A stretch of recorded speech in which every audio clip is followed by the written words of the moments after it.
Welcome in to the Merriman Market Analyst and Fun Astrology Podcast, where we read the MMA free weekly column from MMAcycles.com right up at the top.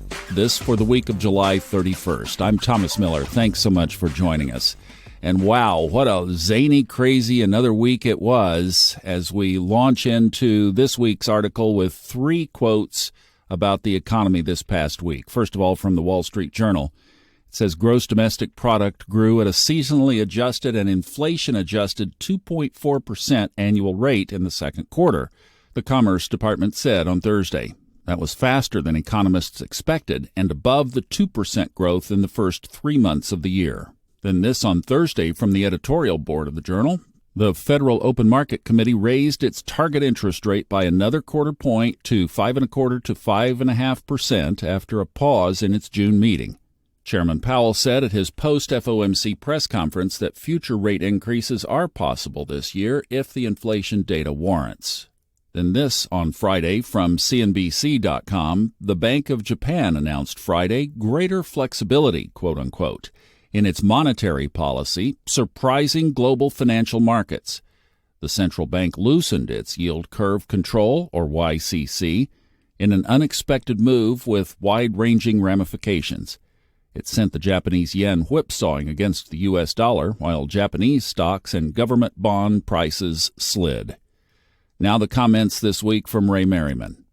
In the first week of trading under the current Venus retrograde cycle, central banks were very active.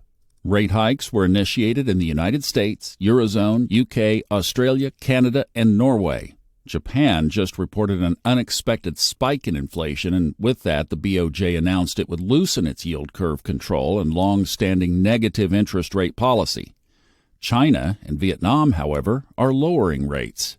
Yet, with all this rate hiking taking place, with so many central banks, global stock markets continued to make or stay near yearly highs. Welcome to Venus retrograde, the planet of diplomacy, indecision, and contradiction, especially regarding interest rate-related markets like currencies. These very qualities, along with the disruption characteristic of Uranus in Taurus, the sign of money and one of the signs ruled by Venus, have combined to create a sense of chaos and uncertainty in financial markets.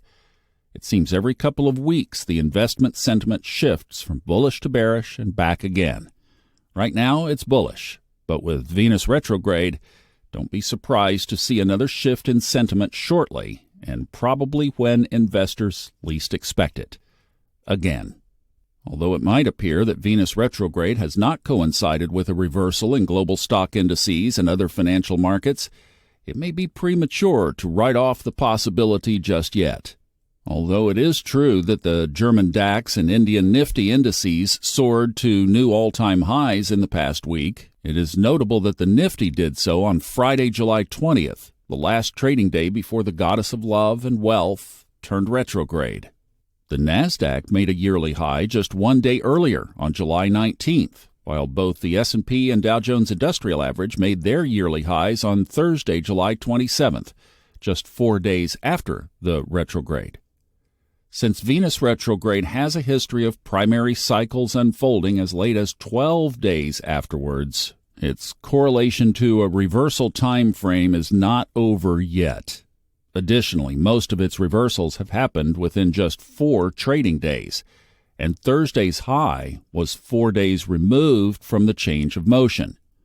But there's no technical sign of a top at this time either. But then again, that's how retrogrades like Mercury and Venus work. They often negate bullish or bearish technical signals. The reversal correlation of Venus turning retrograde was evident in currency markets, precious metals, energy, and grains. The euro and Japanese yen made multi-month highs on July 18th, just prior to Venus turning retrograde last weekend. Gold and silver put in highs for their new primary cycles so far on July 20th. Crude oil traded above $80 for the first time in 3 months last week. Copper is testing its 2-month high. The grain market made multi-month highs late last week, just 4 to 5 days after Venus's station, and then fell hard for the rest of the week. Bitcoin and Ethereum fell to multi-week lows on July 24th, the first trading day after Venus turned retrograde. It may feel like trends have not yet changed under Venus retrograde, but so far the highs and lows of several cycles within 4 trading days are being recorded. And oh yeah, the Barbie movie had the largest sales of any movie opening this year, as the planet of beauty and love was highlighted in the heavens. But the question remains, is Barbie a real feminist or not? And now this week's short-term Geocosmics. As many global investors have now decided that China is uninvestable, it increasingly looks like India's time has come both as a stock market and as an economy. That from Chris Wood at Grizzle Research and Quant this past week. Attitudes about future trends in finances and economies are changing.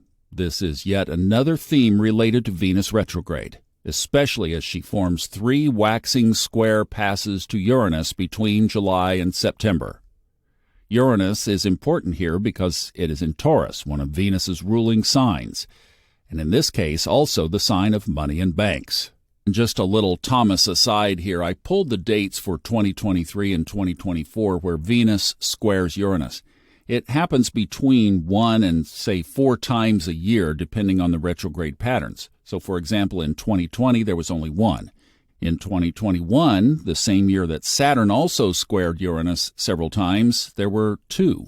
This year, 4. Next year, 3. So the 2023 Venus square Uranus dates January 14th, July 2nd, August 9th, and September 29th. Then next year there will be 3 in March, August, and late December. Now, back to Ray's commentary, and he emphasizes that square on August 9th is likely to be the strongest. Another reason why Uranus is important is that it is the planet ruling technology stocks, and hence the NASDAQ. The first of the 3 passages of the Venus-Uranus square was on July 2nd, which was the week when the NASDAQ broke out to new highs and led the other indices that followed shortly after. But now we have to wonder if the opposite will happen. Will the stock market top out around August 9th and reverse, instead of breaking out to more new highs? Or will the market fall hard into that aspect and then reverse back up? With Venus retrograde, don't expect the outlook to be crystal clear. The direction of market prices can change with each bit of data that comes out under Venus retrograde. The data released may not fall in line with expectations, for Venus, as ruler of Taurus, rules expectations, but the retrograde advises us not to be locked into expectations right now. Venus square Uranus, expect the unexpected, is only one of the important geocosmic signatures approaching that we're watching. Another is the waxing trine of Mars and Jupiter on Tuesday, August 1st, which has a correspondence to both crude oil and stock markets. Since global indices are still rising, it is possible that they find a ceiling nearby to this favorable trine between these 2 fiery planets. If so, we could then see a healthy pullback into a low during Venus square Uranus. Now, not only does Mars trine Jupiter next week, but the Sun will form a square to Jupiter as well on August 7th.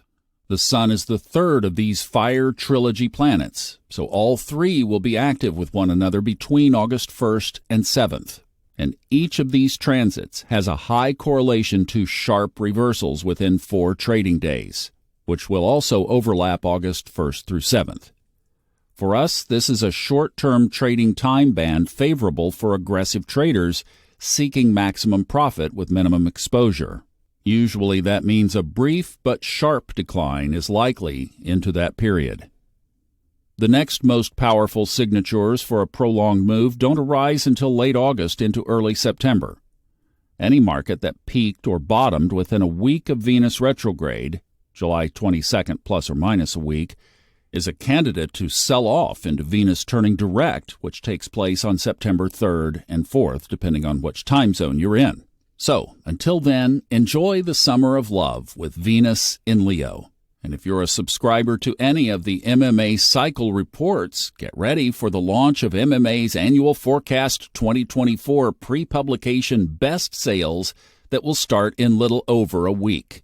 General public pre-sales will begin in early September. And that's the end of Ray's comments. I'll add this. I was out listening to some bluegrass music in a park last night, and they were talking about fall football starting in 3 weeks, and I'm like, oi, wow, this summer is gone almost already. When we start talking about the MMA forecast book 2024, it's like, okay, guess what will be here really fast. You know, sometimes I stick a comment on here on the end of these, but Ray covered it, man. The only question or comment that I would have is, where is all this money coming from that's driving these prices to the moon? But I'll let you figure that out. Thanks, MMA, for the partnership with this, and I'll see you fun astrology guys on Monday. Have a great weekend.